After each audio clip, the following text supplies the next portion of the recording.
안녕하세요. 관대부 교육입니다. 이번 시간은 54페이지의 13번부터 함께 보도록 하겠습니다. 주택조합에 관한 설명으로 옳지 않은 찾도록 되어 있습니다. 1번 주택조합은 설립 인가 받은 날부터 2년 이내 주택건설사업계획 승인을 신청하여야 한다. 조합자를 건설하게 되는 지역주택조합과 직장주택조합은 설립 인가 받은 이후 신속하게 주택건설사업을 진행하기 위해 2년 이내 사업계획 승인 신청하도록 되어 있습니다. 1번 맞는 질문입니다. 2번입니다. 지역주택조합의 설립 인가 등을 받으려는 자는 인가신청서에 주택건설대지의 3분의 2 이상의 토지에 대한 토지 사용 승낙서를 첨부해야 한다. 2번 틀린 지문입니다. 조합 설립 요건에 관한 사항들을 우리가 살펴봐야 되는데, 주택조합을 설립하고자 하면 시, 군, 구청장에게 조합 설립 인가 받거나 신고하도록 되어 있습니다. 특별히 인가제가 원칙이지만 국민주택을 공급받기 위한 직장주택조합을 설립하는 때에는 시, 군, 구청장에게 신고하고 설립할 수 있습니다. 그리고 조합 설립 절차와 관련되어 우리가 살펴주실 것으로서 지역주택조합과 직장주택조합을 설립하고 시, 군, 구청장에게 인가받고자 하면 이들은 직접 조합주택을 건설하는 자로서 조합 설립 시에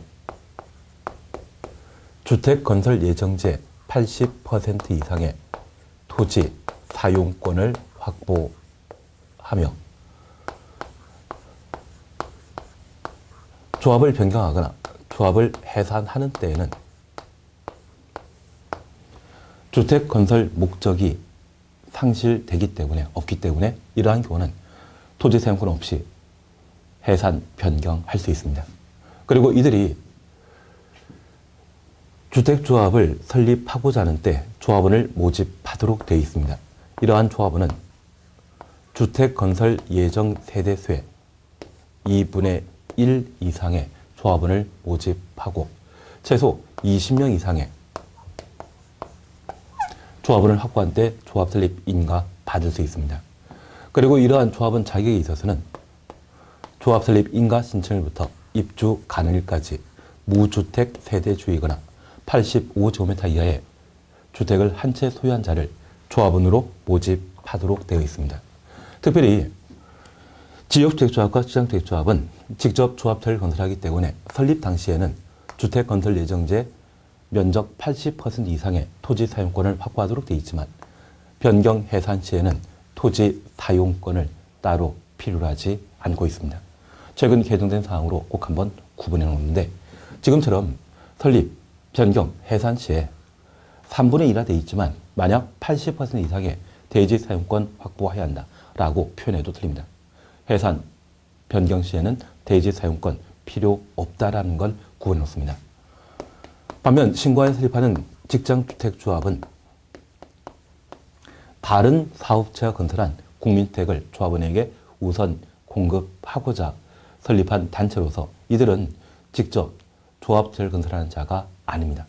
그래서 땅 필요 없고 조합원 소유에 대해서는 주택공급규칙에서 따로 정하고 있기 때문에 크게 따질 문제는 없습니다. 다만 이들에게 공급되는 주택 형태가 국민주택이기 때문에 이때 조합원 자격은 무주택 세대주만 조합원이 될 수 있다는 점을 구분해 놓습니다. 그리고 공동택을 리모델링하기 위해 리모델링 조합의 설립 인가 받고자 하면 리모델링 방법으로서 대수선형이라면 사용검사 후 10년 경과된 때, 증축형이라고 하면 15년 경과된 때 조합 설립할 수 있습니다. 그리고 이러한 리모델링 조합은 조합원 수에 대한 제한이 따로 없습니다. 그래서 리모델링 사업을 시행함에 있어서 조합이 사업 시행하게 되면 단지 전체에 대한 리모델링 사업과 동별 리모델링 사업이 각각 가능하기 때문에 한 동의 공택 소유자가 10명이라고 하면 그 10명만 가지고도 리모댕택조합을 설립할 수 있습니다. 그리고 이들은 공동주택의 소유자만 조합원이 되게 됩니다. 앞서 인가발 설립하는 직장주택조합 또는 신고에 설립하는 직장주택조합에 있어서는 각각 무주택 세대주 또는 85제곱미터 이하의 주택을 한 채 소유한 자가 조합은 될 수 있었습니다.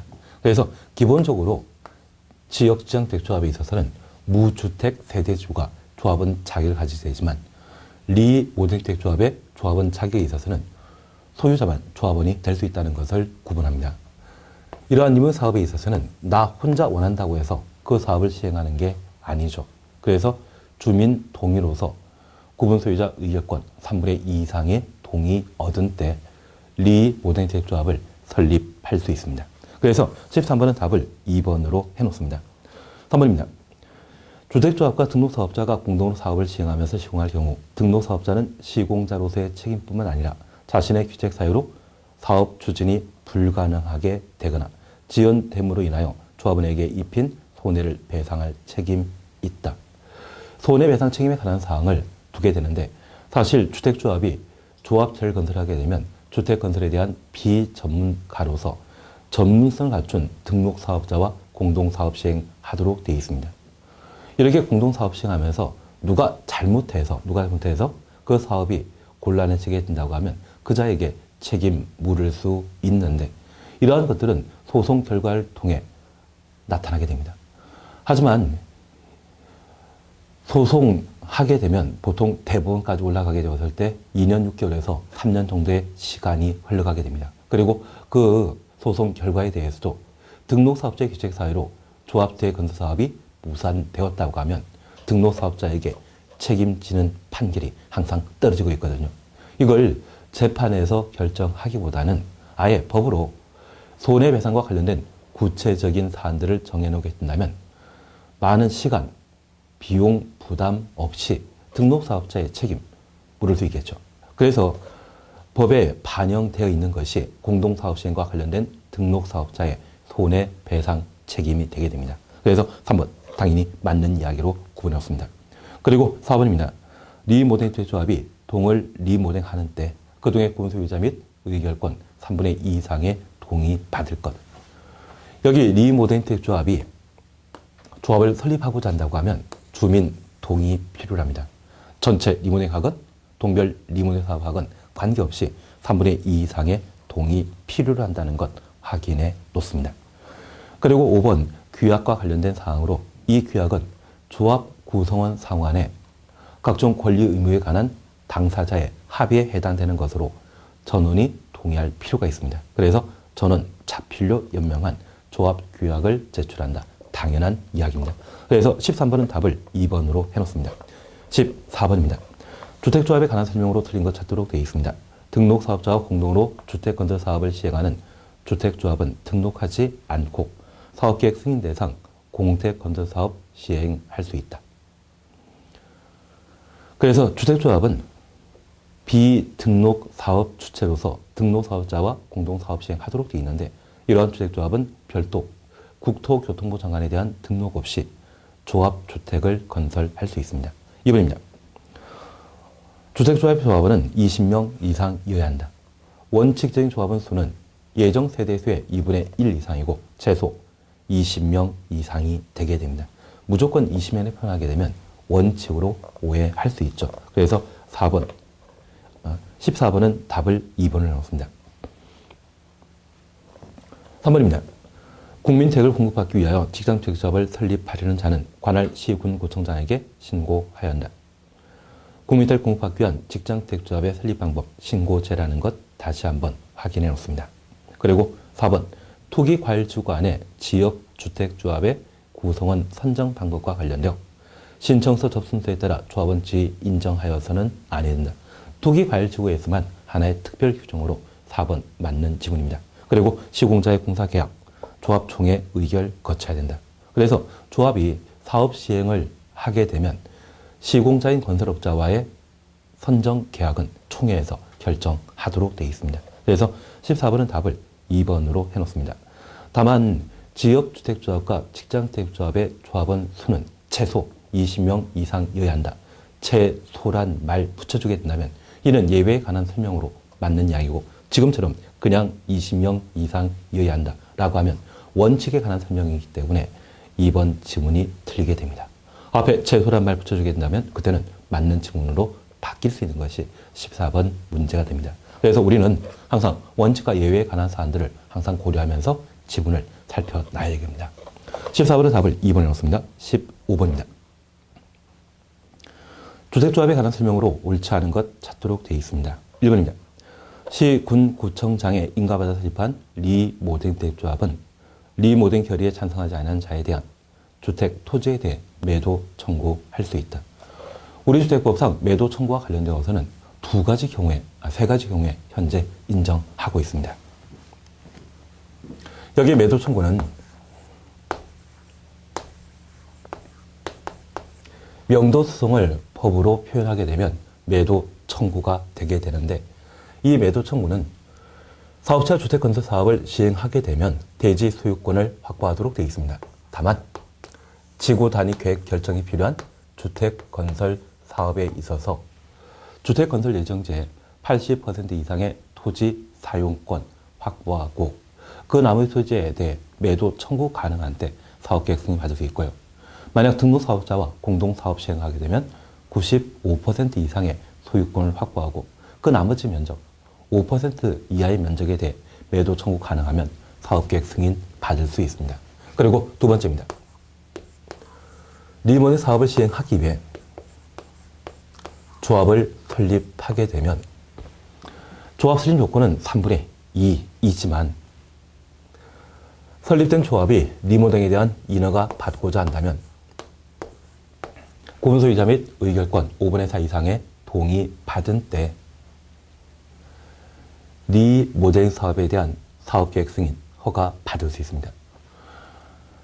만약 전체를 리모델 사업을 시행하고자 한다면 동별 구분소유자 및 의결권 3분의 2, 전체 구분소유자 및 의결권 5분의 4 이상의 동의 받고 리모델링에 대한 인허가 받을 수 있는데 이렇게 80% 이상이 동의하여 리모델링 사업에 대한 인허가 받았는데 불구하고 반대하는 사람이 있다고 하면 그분들의 지분에 대해 매도 청구 가능합니다. 그리고 올해 신설된 사항으로 사용금사 후 매도 청구입니다. 사업체가 사업계획 승인받아 사용금사할 때까지는 주택건설사업 공사 과정이기 때문에 그때 발생한 모든 문제를 사업체가 처리하도록 되어 있습니다.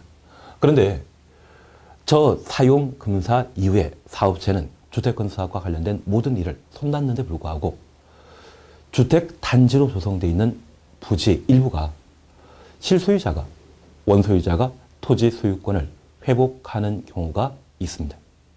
사실 우리 주변에 주택건설 사업을 시행하게 되면 대지 소유권 취득에 의해서 주택건설 사업을 시행하도록 되어 있습니다. 그 소유권 취득 방법에 있어서는 매매, 교환, 그 밖에 소송 절차를 통해 소유권을 취득하는 경우가 있습니다. 우리가 지금 기억하지 못할 수 있지만 과거 발산동 쪽에 땅 부자를 서울시 의원이라고 하는 모 의원께서 청부살인해서 죽여버린 사건이 있었습니다. 그런데 그 땅 부자라 불리는 분도 자신이 취득하고 있는 부동산 대부분이 과거 제1교포가 국내에 마련한 토지를 그분이 소송 절차에 임하지 못한다는 것을 알고 재판 과정을 통해 그 땅을 취득했던 사람이거든요. 그래서 처음에 청부살인 했던 그 청구했던 사람이 참 죽일 놈인 줄 알았는데 나중에 보니까 그 땅 주인도 어느 정도 하자 있는 분이더라고요. 그처럼 우리가 소송 절차를 통해 법원에 출정하지 못한다고 하면 그 사람의 주장에 대해서는 없는 것으로 판단하고 소송 제기했던 소송 당사자, 일방 당사자의 주장만 채택하여 법원의 재판 결과에 따라 소유권이 넘어가는 경우가 있습니다.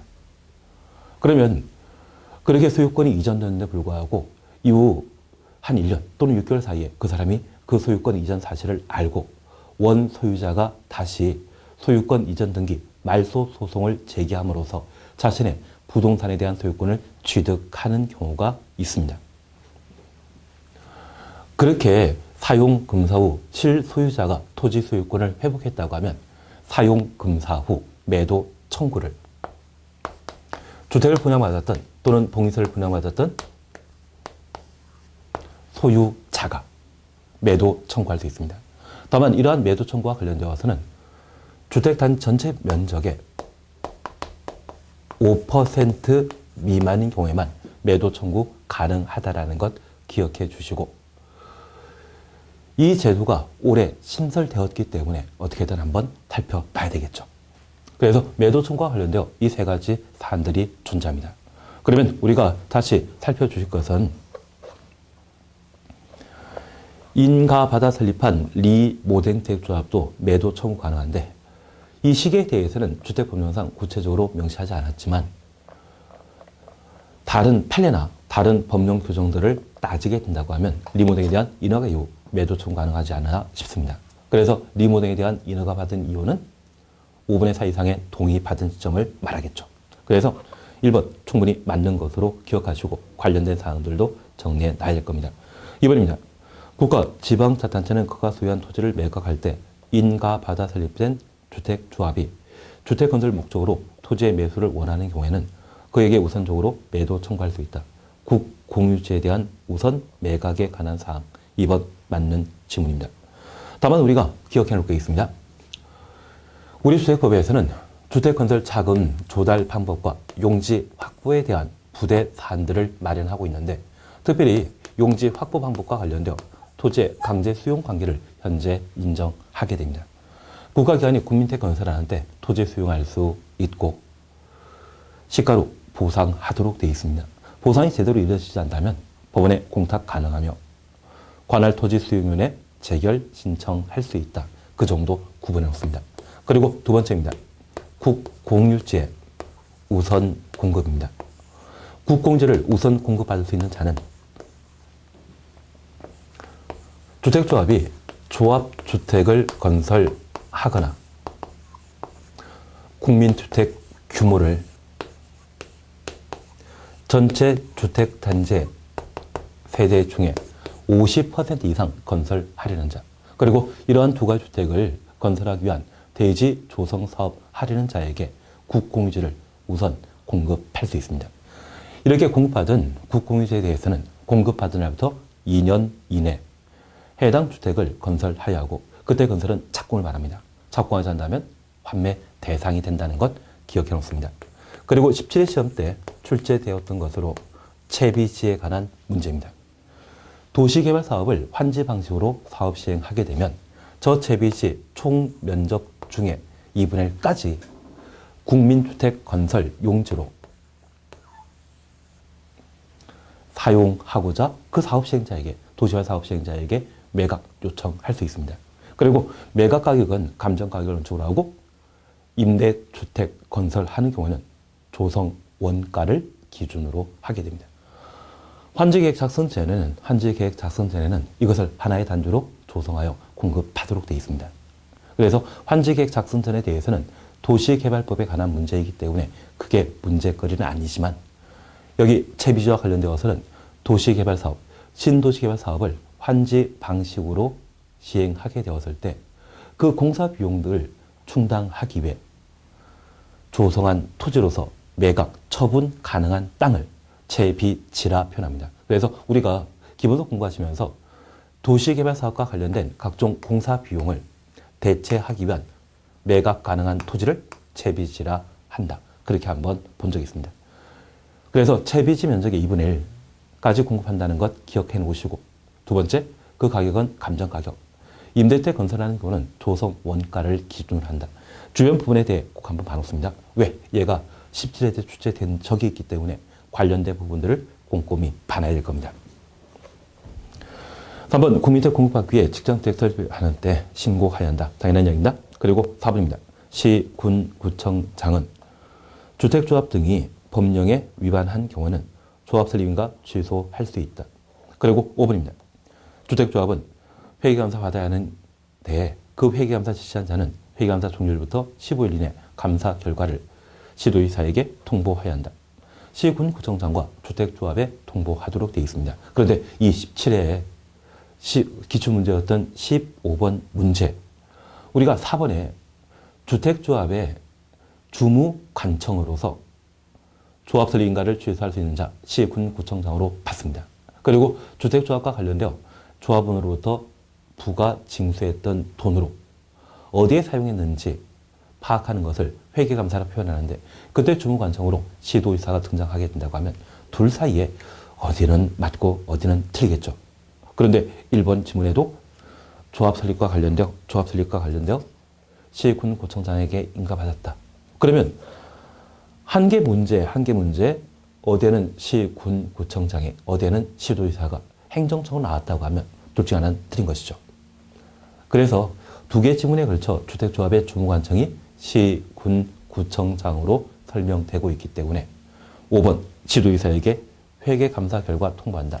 이걸 틀린 지문으로 해줘야 될 겁니다. 그래서 15번은 답을 5번으로 해놓습니다. 16번입니다. 주택건설사업에 관한 설명으로 옳은 것 찾도록 되어 있습니다. 주택건설사업을 시행하려는 자는 해당 주택단지를 공구별로 분할하여 주택을 건설 공급할 수 없다. 공구별 분할 사업 시행 가능하죠. 그래서 1번 틀립니다. 그리고 공구별 분할 사업 시행은 전체 주택 단지 세대수가 600세대 이상일 때 두 개 공구로 나눌 수 있고, 600이란 말에 6, 공과 공구 사이의 경계는 폭 6m 이상의 경계 확보하여야 하며 각 공구별 세대수는 300세대 이상일 것. 600 나누기 2하면 300 나오겠죠. 그리고 이러한 공구별 분할 사업 시행하게 되면 착공신고와 사용 금사를 공구마다 따로 할 수 있습니다. 1번 틀린 지문입니다. 2번입니다. 승인받은 사업계획 내용 중에 건축물이 아닌 부대 풍설의 설치 기준을 변경하고자 할 때, 변경하고자 한다고 하면 이때는 사업계획 승인을 변경 승인 받도록 되어 있습니다. 다만 부대 풍설의 설치 기준 이상 동그래 놓습니다. 변경하며 위치 변경이 없는 경우 변경 승인 받아야 된다. 위치 변경도 없고 설치 기준이 좀 더 나아졌다면, 좋아졌다고 하면 이때는 경미한 변경으로 파악하여 변경 승인 대상에서 제외시켜야 됩니다. 3번입니다. 주택도시계획을 지급받은 사업체가 사업체를 변경하기 위하여 사업계획의 변경 승인 신청한 경우 기금 수탁자의 사업체 변경에 관한 동의서를 첨부해야 한다. 주택도시계획으로부터 자금 지원받아 국민택 건설하는 사업 주체가 A라는 사업체가 B라는 사업체로 변경하게 되면 돈 빌려준 사람의 동의 받도록 되어 있습니다. 사실 우리가 대출 관계를 좀 따져보다 보면 이 대출을 승계받는 경우가 있습니다. 그렇게 승계받았을 때 중전에 대출 받은 자는 재정 상태가 탄탄해요. 언제든지 상환할 수 있는 자였는데 저 A에서 다른 대출 승계자로 변경되었을 때 이 사람이 좀 재정 상태가 안 좋다고 하면 빌려주는 사람 대출 승계에 대해 동의 안 할 수 있겠죠. 그래서 주택도시기금에 자금 지원받은 사업체가 변경되었다고 하면 그 기금으로 돈을 대출했던 기금 수탁자의 동의받은 때에만 사업체 변경이 가능합니다. 3번 맞냐입니다. 4번입니다. 대지 조성 사업으로서 해당 대지 면적이 10만 제곱미터 미만, 10만 미만 동그래 놓습니다. 국토교통부 장관 또는 시도의사에게 사업계획 승인 받아야 된다. 현재 장관이 사업계획 승인권자 되는 것은 국가, 주택공사가 대지 면적과 관계없이 주택건설 사업을 시행할 때 국토교통부 장관이 사업계획 승인권자이고, 국가 주택공사를 제외한 그 밖의 사업 주체의 경우는 대지의 면적이 10만 제곱미터 이상일 때는 시도의사, 대도시장에게 사업계획 승인받고, 10만 미만인 경우라면 특별시장, 광역시장, 특별자치장, 특별자도의사, 시장, 군수의 사업계획 승인 받도록 되어 있습니다. 그래서 4번 드립니다. 주택법령상 국토교통부 장관이 사업계획 승인권자가 되는 것은 국가, 주택공사가 주택건설사업 시행할 때이죠. 5번입니다. 지방공사가 주택건설사업의 승인을 받으려면 해당 주택건설대지의 소유권을 확보해야 한다.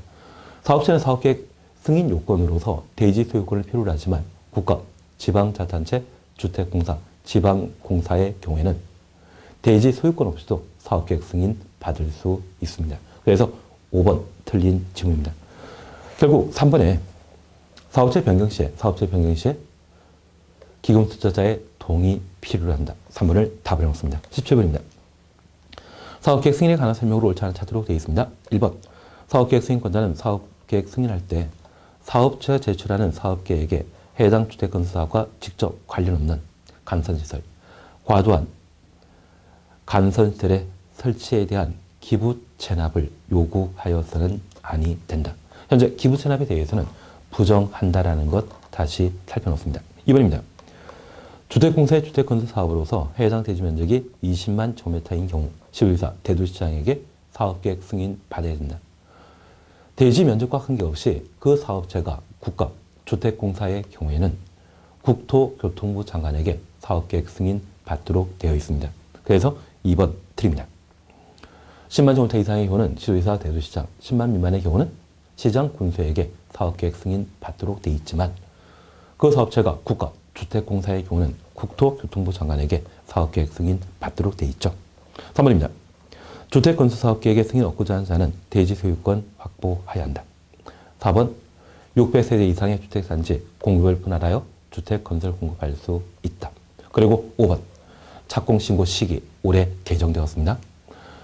착공신고 시기는 사업계획 승인받으로부터 5년 이내 공사 시작하여야 하고 착공신고하도록 되어 있습니다. 그래서 답을 2번으로 해놓습니다. 그러면 사업계획 승인권자와 관련되어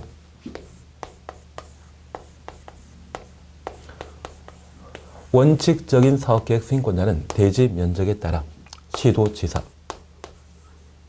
대도시장이 사업계획 승인권자가 되는 경우 있고 10만 제곱미터 미만의 주택건설 사업에 있어서는 시장 군수가 사업계획 승인권자가 되게 됩니다. 그리고 예외적으로 국가, 주택공사가 주택건설 사업하는 때는 국토교통부 장관이 사업계획 승인권자가 되게 됩니다. 이들이 사업계획 승인하는 대상은 주택건설 사업과 관련되어서는 30호, 30세대 이상, 대지 조성 사업의 경우에는 10,000 제곱미터 이상일 때 사업계획 승인 대상인데 예외적으로 50호, 50세대 이상을 사업계획 승인 대상으로 정하는 경우가 있습니다. 한호, 그리고 단지형, 연립, 단지형 다세대로서 세대별 주거적 면적이 30제곱미터 이상이고 진입도로의 폭이 6m 이상인 때에는 50세대를 사업계획 승인 대상으로 정하고 있습니다. 그리고 그 사업계획 승인 요건으로서 대지 소유권 확보해야 한다. 예외 인정했습니다. 특히 국가는 수용 가능하기 때문에 대지 소유권 없이 사업계획 승인 받을 수 있다는 점 기억하시고 지구 단위 계획과 관련된 사항도 함께 봤습니다. 그리고 이들이 사업계획 승인 신청하게 되면 사업계획 승인권자는 60일 이내 사업계획 승인 여부를 결정 통지하게 되는데 여부, 재량행위라는 것을 다시 한번 살펴놓습니다. 마음에 들면 사업계획 승인 내주고 그렇지 않다면 사업계획 승인 안 내줄 수 있다. 그게 여부이죠. 특별히 주택건설 사업과 직접 관련 없는 기반설의 설치 등을 요구하여서는 아니 된다. 주택건설 사업과 직접 관련 없는 과도한 기반설의 설치 등의 기부 체납을 요구하여서는 아니 된다. 직접 관련이 있으면 요구할 수 있다는 이야기입니다. 다만 우리가 기억할 것은 기부 체납 부정한다는 점 다시 한번 살펴놓습니다. 그리고 이 사업계획 승인받은 자는 착공신고하고 공사 개시하게 되는데 이 착공신고는 통상적인 사업계획 승인받은 때는 5년, 공구별 분할 사업을 시행하는 경우에는 제초공사 진행한 공구는 사업계획 승인받은 날부터 5년이지만 그 밖의 공구의 경우는 제초 착공신고일부터 2년 이내 착공신고하고 공사 개시하도록 되어 있습니다. 최근 우리 시험에는 숫자 2군데 정도를 빈칸 만들어 놓고 그에 적합한 것 적으라고 주관식 문제도 출제하고 있기 때문에 관련된 사항, 착공신고와 관련되어 한번 확인해 놓습니다. 18번입니다. 사업계획 승인 대상 아닌 것 찾도록 되어 있습니다. 답은 5번입니다. 한옥 40호 건설하는 경우 한옥의 경우는 50호 이상을 사업계획 승인 대상으로 정해놓게 되는데 우리가 기억하실 것 대지 조성 사업이라면 만, 주택건설 사업이라면 30이지만 예외적으로 한옥, 단정연립, 단정 다세택에 대해서는 50세대를 사업계획 승인 대상으로 정해 놓는 경우가 있습니다. 특히 공동택과 관련된 예외 요건에 대해 해설을 통해서 꼭 한번 확인해 놓습니다. 19호입니다. 주택건설사업 시행에 관한 설명으로 옳은 것 찾도록 되어 있습니다. 1번 지방자치단체는 그 지역의 특성 등을 고려하여 주택건설 기준 등의 범위에서 조례로 구체적인 기준 정할 수 있다. 사실 우리 1번 지문에 대해서는 보도, 듣도 못한 지문입니다. 관계법규와 관련되어 우리가 공부해 나가면서 주요 지문, 시험에 출제할 수 있는 지문에 대해서는 충분히 기본서 과정을 통해 검토했는데 만약 보도, 듣도 못한 것이 있다고 하면 그것 99%는 틀린 지문으로 생각해 놓습니다. 그런데 얘는 1%의 예외입니다. 그러면 우리 나머지 지문들을 한번 고려해 놓습니다.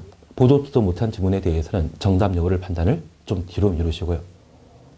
나머지 지문에 대해 정답 여부를 파악해 놓습니다. 2번입니다. 8,000제곱미터 대지에 도시형태주택 25세대 주택건설 사업을 시행하려는 자는 시장군수에게 사업계획 승인 받아야 된다. 지금 사업계획 승인권자에게 사업계획 승인 받을 대상은 대지 조성 사업이 10,000제곱미터 이상. 그러면 8,000제곱미터의 대지 조성 사업이라고 하는 것은 농지나 산지를 건물 건축할 수 있는 대지로 바꾸는 토지의 형질 변경 사업을 말합니다. 그러한 면적이 10,000제곱미터 이상일 때 사업계획 승인 대상이 되게 되는데 여기는 이미 조성되어 있는 대지란 의미가 있죠. 그래서 8,000이라는 말 만에 못 미치기 때문에 전혀 신경 쓸 필요 없습니다. 그리고 두 번째입니다. 도시형 사업계획에 있어서는 원칙적인 사업계획 승인 대상이 30. 저 도시형 사업계획 중에 단지형 연립, 단지형 다세택으로서 진입도래 폭이 6m 이상이고 세대별 주거지의 면적이 30제곱미터 이상인 때 50세대를 사업계획 승인 대상으로 정해놓고 있습니다. 그러면 이 도시형 사업계획 30에 못 미치기 때문에 사업계획 승인 대상 아니죠. 만약 이런 두 가지 조건을 갖춘 도시형 사업계획의 건설이라고 하면 건축법에 의한 건축 허가 대상이 되지 사업계획 승인 대상 되는 것 아닙니다. 3번입니다. 주택건설사업의 승인을 받으려는 지방공사는 소유권 확보해야 한다. 국가기관은 대지 소유권 없이 사업계획 승인 받을 수 있습니다. 4번입니다. 지주회사는 바닥 충격음 성능 등급을 인정받은 제품이 인정 내용과 다르게 판매 시공된 때 인정기관에게 과태료, 영업정처분 할 수 있다. 그러면 바닥 충격음과 관련된 인증 제도에 대해서는 전국적으로 시행하는 제도이기 때문에 그 주무부처 장관은 국토교통부 장관의 명령입니다. 그래서 앞으로 우리가 각종 등급제, 인증제라는 이야기를 나오게 되면 그 적용 대상이 전국에 걸쳐 적용되기 때문에 그 주무관청은 장관급, 국토교통부 장관으로 이해해 놓습니다. 그리고 이들이 법령을 위반하게 되면 그에 대한 등록 취소, 영업 정지 처분에 대해서도 장관이 결정하는 것이지 시도지사가 결정한다. 이런 말 자체가 잘못된 겁니다. 그리고 5번입니다. 주택건설사업의 경우 건설의 동별로 공사 완료되었더라도 전체 공사가 완료되지 않으면 임시사용승인 받을 수 없다. 임시사용승인 가능합니다. 그래서 2, 3, 4, 5가 잘못되었기 때문에 답을 1번에 놓으시는데 우리 참고적으로 임시사용승인 이렇게만 다시 한번 살펴놓습니다. 사업계획 승인받고 주택건설사업 등이 완료되게 되면 사용금사 받아 완공한 주택을 이용할 수 있습니다. 여기 사용금사는 사업계획 승인받은 대로 주택건설사업이 이루어졌는지 사업계획 승인 신청 당시에 설계도서를 제출하게 되는데 그 설계서면대로 공사가 이루어졌는지 확인하는 절차가 사용금사입니다. 안전성, 기능성 여러 가지를 확인하게 되죠. 그러면 이 사용금사 이후 완공된 주택 등을 사용하는 것이 원칙인데 예외적으로 임시 사용 가능한 경우가 있습니다. 특별히 주택건설사업과 관련되어 동별 임시 사용 승인 가능하고 대지 조성 사업의 경우는 구획별 임시 사용 승인 가능한데 사업계획 승인 대상이 주택이었을 때 단독주택과 공동택 각각 동별 임시 사용 승인 가능하다는 얘기입니다. 그런데 단독택의 한 동은 공동택의 한 세대와 범위 같죠. 그래서 동별 임시 사용 승인이 원칙이지만 공동택과 관련되어서는 세대별 임시 사용 승인을 인정하고 있습니다. 가끔 우리 주변에 새로 아파트 단지가 만들어지게 되면 그 아파트 단지의 특정 동호에 구경하는 집이라 해서 미리 도배장판하고 보여주는 집 있죠. 그게 동별 임시 사용 승인마다 사용 중인 세대인 겁니다. 그래서 공동택과 관련되어서는 동별 임시 사용 승인 받도록 되어 있는데 여기 공동택과 관련되어서는 그 구경하는 집 한 동에 한 세대 이상으로 도배장판하고 미리 사용 중인 것이죠. 그러한 것이 세대별 임시 사용 승인이 됩니다. 그러면 공동택과 관련되어서는 동별 임시 사용 승인과 세대별 임시 사용 승인이 동시에 가능하지만 단독택의 후는 동별 임시 사용 승인만 가능하고 차이점 구분되어 있습니다. 그리고 대지 조성 사업에 있어서는 구획별 임시 사용 승인 가능하다. 그리고 여기 사용공사와 관련되어 지금까지 주택건설 사업을 시행했던 사업주체가 사용공사권자에게 신청하게 되면 15일 내 사용공사 하도록 되어 있습니다. 다만 그 사업체가 파산했다고 하면 시공보증자와 입주 예정자가 사업체가 정당한 이유 없이 사용공사 신청하지 않았다고 하면 시공보증자, 입주 예정자 외 시공자도 사용공사 신청할 수 있죠. 그리고 입주 예정자, 항상 입주 예정자 대표회의 기억하시고 그 다음 수 입주 예정자 대표회의는 9글자이죠. 그 다음 수 10입니다. 10일 이상 공사 현장에 공고하고 입주 예정자 과반통에 받아 10명 이내 입주 예정자 대표회의 구성할 수 있습니다. 그러면 이들이 사업체 대신 사용공사 신청할 수 있다는 것 기억하시고 파산 시에는 시공자는 사용공사 신청하지 못하죠.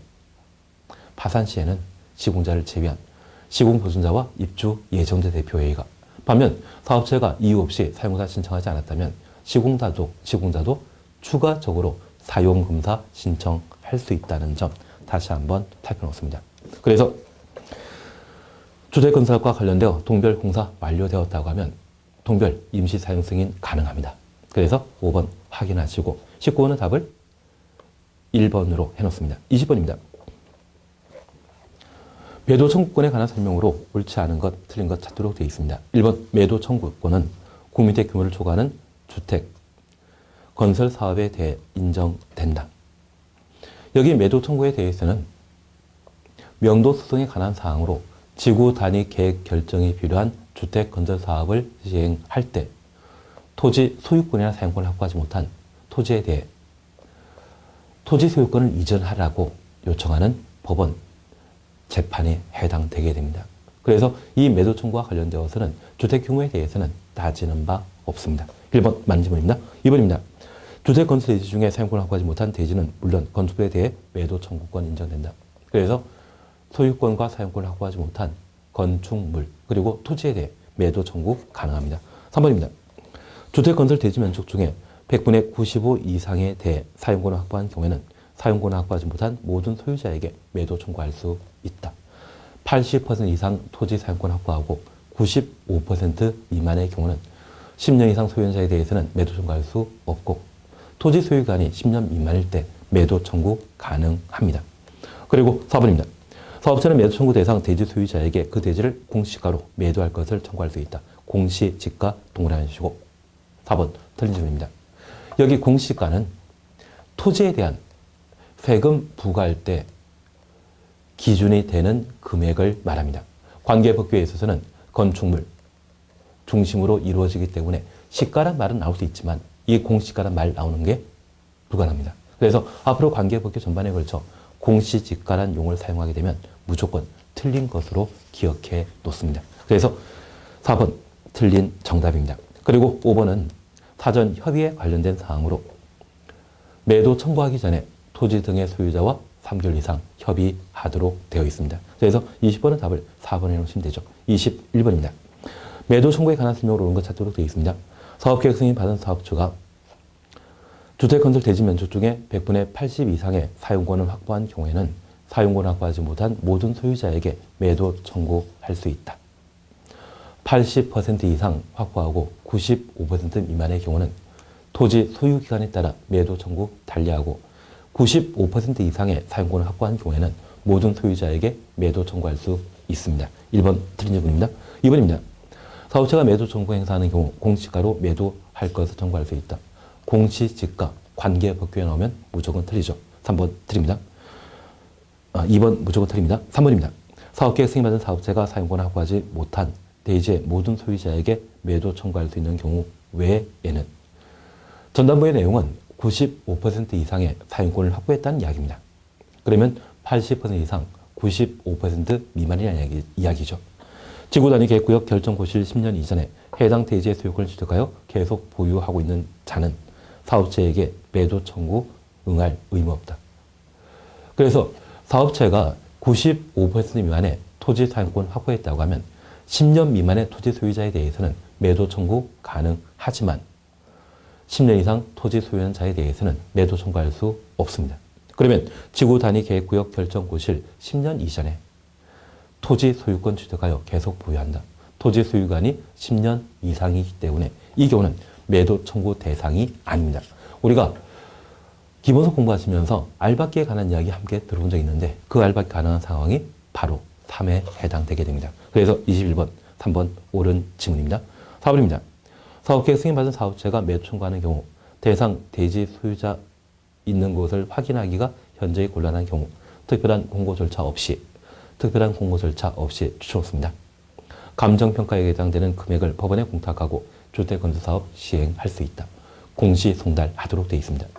전국에 배포되는 2 이상 일가신문에 2회 이상 공고하고 30일 지난 때 매도 청구하도록 되어 있습니다. 그래서 4번 틀립니다. 그리고 5번입니다. 사업계획 승인받은 사업체는 사업계획 승인 후 즉시 매도 청구할 수 있다. 사업계획 승인 이후에 3월 이상의 협의 기간 가지고 협의가 불성립할 때 매도 청구할 수 있죠. 그래서 5번 틀립니다. 21번 답을 3번으로 해놓습니다. 이번 시간 여기까지 함께 하시고 다음 시간에는 22번 감리자부터 함께 살펴나가도록 하겠습니다. 수고하셨습니다.